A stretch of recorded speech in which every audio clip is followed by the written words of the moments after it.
ছেলে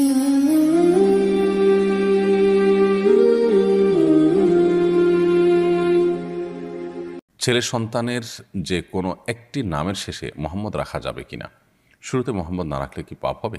ছোট বাচ্চা যদি নামাজ পড়ার সময় সামনে এসে দাঁড়ায় বা খেলা করে, তাহলে কি তাকে সামনে থেকে সরানোর চেষ্টা করব, নাকি তাকে তার মতো খেলতে দিব?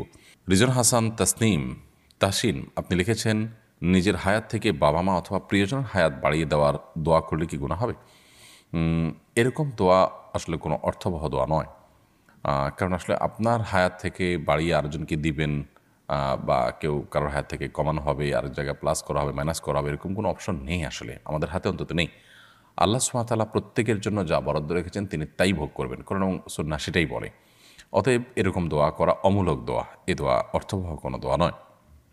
আমরা যেটি করতে পারি সেটা হলো, যাদের নেক হায়াত বৃদ্ধি চাই তাদের জন্য আমরা আল্লাহর কাছে দোয়া করবো, আল্লাহ তার হায়াত বৃদ্ধি করে দেন, তাকে নেক হায়াত দেন, দীর্ঘদিন তাকে আপনি ইমানের সাথে বাঁচিয়ে রাখেন, আমলের সাথে বাঁচিয়ে রাখেন, সেটাও আমরা করতে পারি। কিন্তু অমুকের হায়াত থেকে, আমার নিজের হায়াত থেকে আপনি কমায় তাকে বাড়ায় দেন, এটার কোনো প্রয়োজন নেই। কারণ আল্লাহর কাছে তো অভাব পড়েনি যে আমারটা কমায় তাকে বাড়ায় দিতে হবে। রবির ইসলাম আপনি লিখেছেন, আমি 5 ওয়াক্ত নামাজ পড়ি, মাঝে মাঝে তাহাজ্জুদের নামাজও পড়ি, প্রতিদিন কোরআন তেলাওয়াত করি, কিন্তু আমি একটা গোপন পাপ থেকে ফিরে আসতে পারছি না। আমাকে ফিরে আসতে সাহায্য করেন প্লিজ, আমাকে উপদেশ ও পরামর্শ দিন। ভাই রবিন, আল্লাহ তালা আপনার 5 ওয়াক্ত সালাতকে কবুল করে নিন। মাঝে মধ্যে আপনি তাহাজ্জুদ পড়ার চেষ্টা করেন, সেটিও প্রশংসনীয়, কোরআন তেলাওয়াত করার চেষ্টা করেন, কিন্তু গোপন পাপ থেকে ফিরে আসতে পারছেন না। আপনাকে আমরা বলবো যে প্রথমত গোপন পাপগুলো নির্জনতার কারণে হয়ে থাকে। অতএব আপনি চেষ্টা করুন যে নির্জনতা অ্যাভয়েড করে চলার, যথাসম্ভব নির্জনতা অ্যাভয়েড করে আপনি চলুন। বিশেষ করে নির্জন কক্ষে একাকী থাকা, এই ব্যাপারটা থেকে আপনি যথেষ্ট সতর্ক থাকেন, কারণ শয়তান তখন আপনাকে প্ররোচিত করে। দ্বিতীয়ত, আপনি কোনো পাপাচারে লিপ্ত হলে সেই পাপাচার থেকে বাঁচার, বন্ধ করার যে পথ আছে সে পথে, যেমন যদি মাস্টারবেশনের বদভ্যাস থেকে থাকে তাহলে আপনার বিয়ে একটা উত্তম সমাধান। আপনি খুব দ্রুততার সাথে বিয়ের উদ্যোগ নিন এবং নিজের চরিত্রকে হেফাজতের ব্যবস্থা করুন। আল্লাহ তালা আপনার প্রতি রহম করুন। সেই সাথে আপনি নেককার, আল্লাহ ভীরু, মুত্তাকি, আল্লাহওয়ালা মানুষদের সোহবত এবং সান্নিধ্যে আসা যাওয়া করেন। ইনশাআল্লাহ আশা করা যায় আল্লাহ তালা আপনাকে হেফাজত করবেন। রাকিবুল ইসলাম আপনি লিখেছেন, ইন্ডিয়া থেকে বলছি, আমাদের মসজিদে নামাজ এত তাড়াতাড়ি হয় যে পুরো তাসবিহ পড়ার সময় পাই না, এক্ষেত্রে করণীয় কী? আপনার মসজিদে নামাজে যদি খুব বেশি তাড়াহুড়ো করা হয় এবং পুরো তসবিহ পড়ার সময় না পান, তাহলে সেক্ষেত্রে ইমামের অনুকরণের জন্য আপনি চেষ্টা করবেন তাসবিহ না পড়ে হলেও ইমাম অনুকরণ করা। আর যদি মনে হয় যে না, আমি আর সামান্য একটু বাকি আছে, বলে ফেলতে পারি, তাহলে বলে ফেলে তারপর ইমাম অনুকরণ করবেন, তাতে অসুবিধা নেই। আর ইমাম সাহেবকে নামাজের আগে পরে বোঝানোর চেষ্টা করবেন, কাউন্সিলিং করার চেষ্টা করবেন, যেন তিনি মানুষকে তাসবিহ পাঠের সময় সুযোগ দেন এবং তিনি যেন সালাত ধীরে ধীরে পড়েন, তাড়াহুড়া না করেন, এটি তাকে বোঝাতে হবে। সোহেল মণ্ডল লিখেছেন, ইন্ডিয়া থেকে বলছি, আমি একটা খ্রিস্টান বাড়িতে কাজ করি, তার বাড়ির খাবার খাওয়া যাবে কিনা? হালাল খাবার দিলে সেটা খেতে পারেন, তার খাবার যদি হারাম কিছু না থাকে, অপবিত্র কিছু না থাকে, আপনি খেতে পারেন, কোনো অসুবিধা নেই। এরপরে আজমাইন আকিব আপনি লিখেছেন, আমার বাবা পুলিশ অফিসার ছিলেন, তার উপার্জনের হারাম হালাল মিশ্রিত ছিল, তার ইনকামের টাকায় অনেক সম্পদ করেছেন, তিনি মারা যাওয়ার পর সম্পদ মা এবং আমাদের ভাই বোনদের মধ্যে বণ্টিত হয়েছে।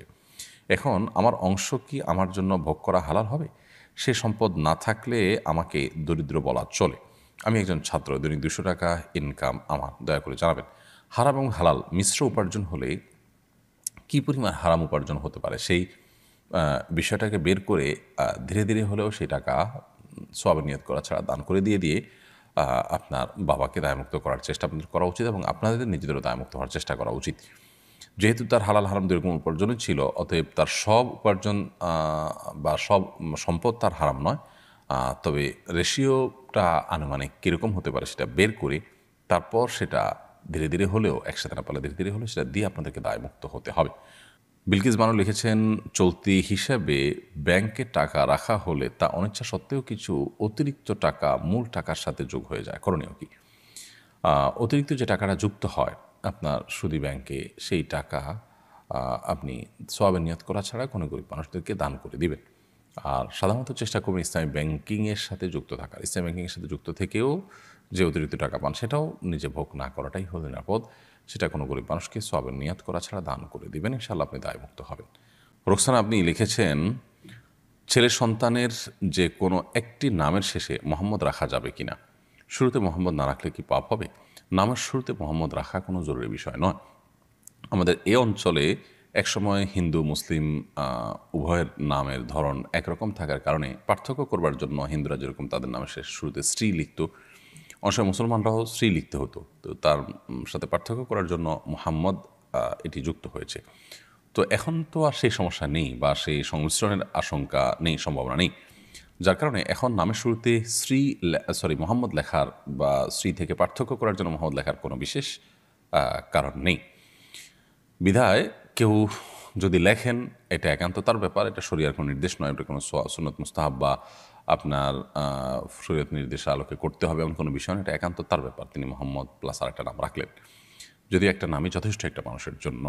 মোহাম্মদ একটি পূর্ণাঙ্গ নাম, অতএব একটা পূর্ণাঙ্গ নামের শুরুতে আবার মোহাম্মদ লেখার কোনো প্রয়োজন নেই। রাখলে শুধু মোহাম্মদ রাখি বা অন্য আরেকটা নাম রাখি, তারপরেও কেউ যদি দুটি রাখেন এটা একান্ত তার ব্যাপার। নামের শেষে যদি কেউ মোহাম্মদ যুক্ত করতে চান সেটাও একান্ত তার ব্যাপার। একই কথা শুরুতে শেষে যুক্ত করার মধ্যে কোনো পার্থক্য নেই। জান্নাতুল ফেরদাউস আপনি লিখেছেন, ছোট বাচ্চা যদি নামাজ পড়ার সময় সামনে এসে দাঁড়ায় বা খেলা করে তাহলে কি তাকে সামনে থেকে সরানোর চেষ্টা করব নাকি তাকে তার মতো খেলতে দিব? যদি সে আপনার খুব বেশি ডিস্টার্ব করে তাহলে সেক্ষেত্রে আলতোভাবে সরাতে পারেন যাতে আমলে কাসির না হয়, অর্থাৎ আপনি সরাতে গিয়ে আবার এত বেশি মুভমেন্ট করলেন যে আমলে কাসির হয়, এরকম যেন না হয় সেই জিনিসটি খেয়াল করতে হবে। আর যদি সেটা না পারেন তাহলে বা এত বেশি মুভমেন্ট না হয়, বরং সে যেটা খেলছে সে খুবই হালকা পাতলা খেলছে, এরকম যদি হয় তাহলে সেক্ষেত্রে তাকে তার মতো খেলতে দিবেন। আপনি অযথাই তাকে ধরতে গিয়ে নিজের নামাজের মনোযোগ নষ্ট করা কিংবা নামাজের যে কাইফিয়ত, নামাজের যে আপনার নামাজের যে অবস্থার মধ্যে আপনি আছেন সেটির পরিবর্তন করতে যাবেন, সেটার প্রয়োজন নেই।